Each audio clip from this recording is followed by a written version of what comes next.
Hello दोस्तों, स्वागत है आपका हमारे चैनल में। 27 मई 1977 को एक फिल्म रिलीज हुई जिसका नाम सुनते ही आपके चेहरे पर मुस्कान आ जाएगा। वो फिल्म थी अमर अकबर एंथोनी, जिसे मनमोहन देसाई ने डायरेक्ट किया था।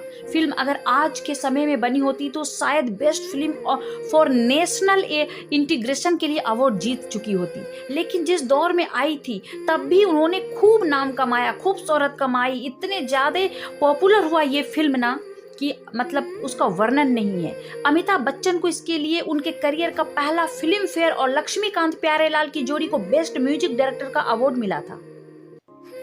इसके साथ ही उस साल की सबसे ज्यादा कमाई करने वाली फिल्म अमर अकबर एंथोनी बनी थी। इसके गाने और वन लाइनर्स ने इंडिया में मसाला फिल्मों के लिए एक नया ट्रेंड सेट कर दिया।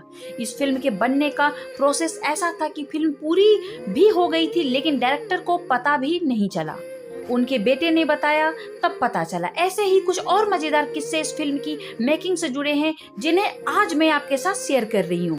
या तो आप जानते ही होंगे कि इस फिल्म को बनाने का आइडिया मनमोहन देसाई को अखबार से मिला था। वहीं फिल्म लिखते वक्त अमिताभ बच्चन के किरदार का नाम सबसे पहले एंथोनी फर्नांडिस रखा गया था।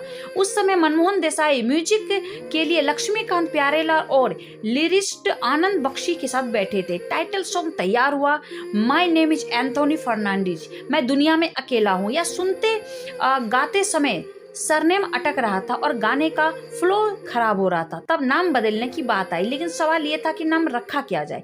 लक्ष्मीकांत प्यारेलाल ने तब बताया कि 1930 के दशक में एक बड़े मशहूर म्यूजिक अरेंजर हुआ करते थे, एंथोनी गोंजाल्वेस। बस फिर क्या था, हीरो का नाम बदलकर रख दिया गया एंथोनी गोंजाल्वेस और बन गया आपका टाइटल सॉन्ग।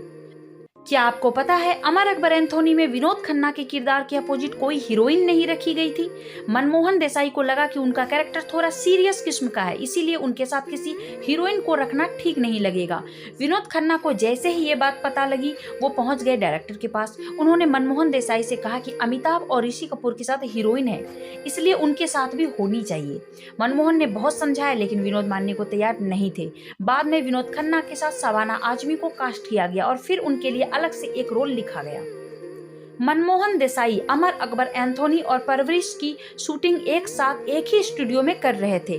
दोनों फिल्मों की कास्ट भी लगभग एक जैसी ही थी। वो चाहते थे कि दोनों फिल्मों को जल्द से जल्द रिलीज किया जाए। पहले वो परवरिश का एक सीन शूट करते, फिर अमर अकबर एंथोनी का, लेकिन सारी तैयारी धरी की धरी रह गई जब साल 1975 में आपातकाल लगाया गया और मनमोहन की फिल्में अटक गई। इसी का नतीजा रहा कि 1977 में उनकी एक के बाद एक 4 फिल्में धर्मवीर, चाचा भतीजा, परवरिश और अमर अकबर एंथोनी रिलीज हुई और सब के सब सुपर हिट रही।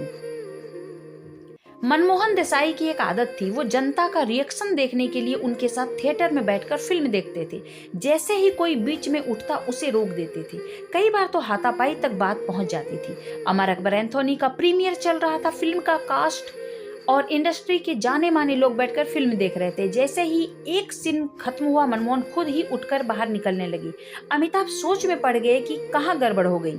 फिर भागते भागते उनके पास पहुंचे, पूछा क्या हुआ। मनमोहन कहते हैं, अब से मेरी सभी फिल्मों में तुम काम करोगे। इसी फिल्म से मनमोहन देसाई डायरेक्टर के साथ प्रोड्यूसर भी बन गए और फिल्में बनाई। नसीब 1981 में, देश प्रेमी 1992 में, कूली 1993 में, मर्द 1995 में और तूफान 1989 में। इस सभी की खासियत यही थी कि सभी में उन्होंने एक्टर के रूप में superstar big B Amitabh Bachchan को ही साइन किए थे। तो दोस्तों, कैसी लगी आपको अमर अकबर एंथोनी से जुड़े इतनी दिलचस्प किस्से सुनने पे? अगर अच्छी लगी हो तो प्लीज हमें कमेंट जरूर कीजिएगा। Thank you so much. अपना ख्याल रखिए, स्वस्थ रहिए, मस्त रहिए, यूं ही मुस्कुराते हुए रहिए। और हाँ, अगली कौन सी फिल्म के बारे में आप सुनना चाहते हैं ये भी हमें कमेंट कर सकते हैं।